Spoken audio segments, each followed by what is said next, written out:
बहू और बुलेट। घर के बाहर फट फट फट की जोर से आवाज हुई। सीमा को लगा कि पटाखे फूट रहे हैं। वो डर के मारे घर से बाहर निकली। देखा तो सामने योगेश यानी कि पतिदेव एक बुलेट बाइक पर बैठे हैं। अरे डर गई क्या? बाइक लेकर आया हूँ तुम्हें घुमाने के लिए। सच में? मुझे लगा पटाखे फूट रहे हैं। अरे पटाखे भी फूटेंगे और मिठाई भी बटेगी। माँ को तो बुलाओ। माँ भी बाहर आ जाती है। अरे योगेश बेटा, इतनी जल्दी आ गया? और ये गाड़ी किसकी है? साहब की है? हाँ माँ, तुम्हारा बेटा साहब से कम है क्या? मेरी ही है। अरे बेटा, इतनी बड़ी गाड़ी ले ली। इससे तो तू घोड़ा ही ले लेता। महंगी पड़ी होगी ना? माँ महंगी सस्ती छोड़ो और मिठाई लाया हूँ, गांव में बंटवा दो। अरे बंटवा क्यों दो? पीछे बैठो, गांव में बांट कर आते हैं। सब खुश थे। योगेश गांव के बाहर एक कोयले की खदान में मजदूरी करता था। मेहनत और अकल से उसने वहां ठेकेदारी का काम सीख लिया और सूझबूझ से ठीक ठाक पैसा बनाने लगा। गांव में बात फैल गई कि योगेश के घर धमाका गाड़ी आई है।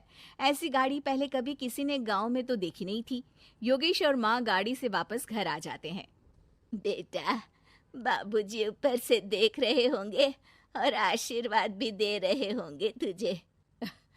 वो होते तो उनको भी घुमाता माँ। पूरे गांव में नाच नाच के मिठाई बांटने जाते। जैसे मैंने नाच नाच के बांटी थी जब वो अपने लिए एक साइकिल लेकर आए थे। बस बस, बाबूजी दो बात भी सुनाते कि फटफट वाली फटफटी ले आया। सीमा आगे कहती है, अपने लिए तो ये गाड़ी ले आए और मेरे लिए? अरे ये गाड़ी तुम्हारे लिए ही तो है। पक्का मेरे लिए है? अरे पक्का तुम्हारे लिए है।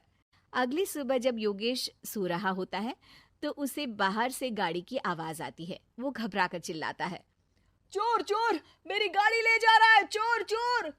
माँ भी जागती है और योगेश के साथ दरवाजे की तरफ भागती है। जैसे ही दोनों बाहर निकलते हैं तो देखते हैं कि सीमा गाड़ी चला रही है। अरे बहू, नाक कटवाओगी क्या? ये क्या कर रही हो? अरे गिर जाओगी, ये क्या कर रही हो तुम? सीमा गाड़ी को रोक कर कहती है, सारे गांव में घुमा लाई, कहीं नहीं गिरी। क्या? सारे गांव में घुमा लाई? अरे लोग क्या कहेंगे बहू? सोचा क्या एक बार? यही कहेंगे कि कितनी अच्छी गाड़ी है। अरे तुम्हारे बारे में। हाँ, कहेंगे ना कि देखो कितनी अच्छी गाड़ी पर बैठी है। बहू गाड़ी रखकर योगेश और सासू माँ के पास जाती है। तुमने कब गाड़ी चलाना सीखा? हमारे बाबूजी के पास पुरानी स्कूटर थी, सीख ली। फिर स्कूल में एक मास्टर जी भी ऐसी ही गाड़ी लेकर आते थे, उन्होंने सिखा दी। हाँ हाँ, स्कूल के मास्टर आजकल यही सब तो सिखा रहे हैं। पढ़ाई का कुछ सिखाते तो कुछ भला होता। अरे बहू, अब गाड़ी मत चलाना। हमारे परिवार में कभी किसी औरत ने पीछे से आगे की सीट पे आने की हिम्मत नहीं की है। तुम भी मत करना, समझी? जी समझ गई माँ जी। सीमा सास की बात सुनकर चुपचाप रसोई में जाकर उदास होकर खाना पकाने लगती है। सास सुबह सुबह मंदिर से पूजा करके लौट रही होती है।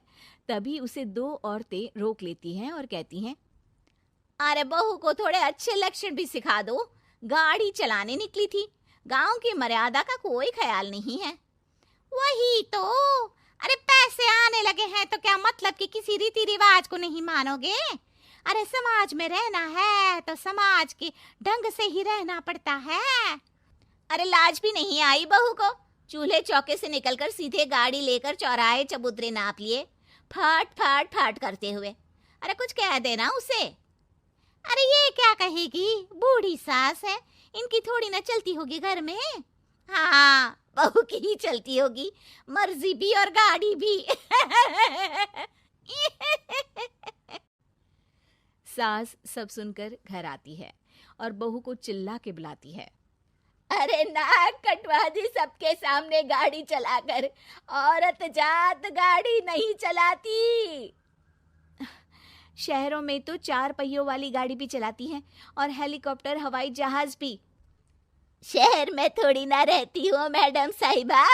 आज के बाद गाड़ी से ही नहीं, यूं भी निकलना बंद तुम्हारा घर से। माँ सही कह रही है, कहीं भी जाना हो तो मुझे बता देना, मैं लेकर चलूंगा। आज माँ को तुम्हारे कारण कितनी बातें सुननी पड़ी। इतना कहते हुए योगेश वहां से चला जाता है। बारिश की वजह से कारखाने के रोड पर कीचड़ रहता है, इसीलिए योगेश गाड़ी घर रख कर जाता है और किसी से लिफ्ट लेकर कारखाने पहुंचता है ताकि नई गाड़ी गंदी ना हो। लेकिन शाम को इतनी तेज बारिश होती है कि उसे वापस आने का कोई साधन ही नहीं मिलता।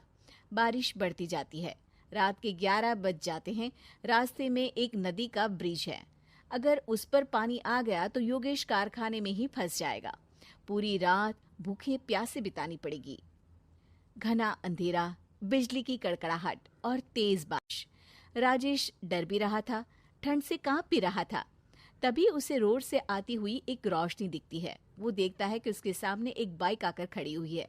वो ऊपर वाले को धन्यवाद देकर उस बाइक वाले आदमी की तरफ बढ़ता है, पर पास जाकर देखता है तो भौचक्का रह जाता है।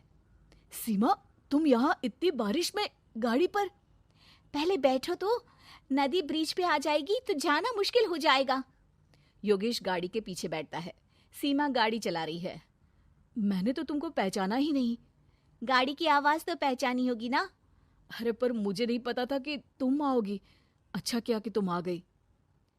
माँ नहीं आने दे रही थी, पर हमेशा पति पत्नी की रक्षा थोड़ी ना करेगा, पत्नी को भी तो करनी चाहिए।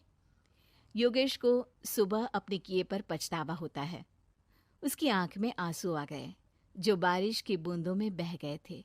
उसके बाद सीमा को सास ने और योगेश ने खुशी खुशी समाज की सीमा लांघने की मंजूरी दे दी। अब वो जहां भी जाती फट फट फट गाड़ी पे ही जाती।